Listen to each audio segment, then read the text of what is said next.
Bu parçamızda Ozan kardeşlerimizden Kaş'tan biz olaraktan selam olsun sevdiklerimize diyoruz. Merhabalar. Kömür gözlüm şimdi nerelerdesin? Yerini kimseler dolduramıyor. Dünyanın güzel de benim olsa ne yazar? Çirkin yerini kimseler dolduramıyor.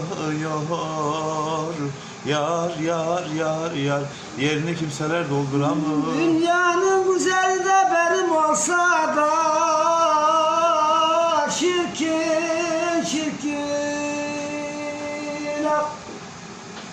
Ah yerimi de kimseler dolduramıyor. Çirkin çirkin.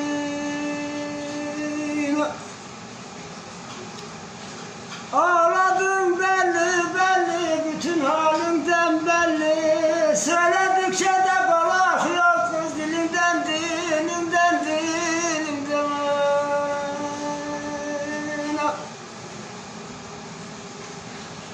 Ağlamak yok da zülfün telinden telinden telinden. Çirkin çirkin yerimi kimseler dolduramıyor.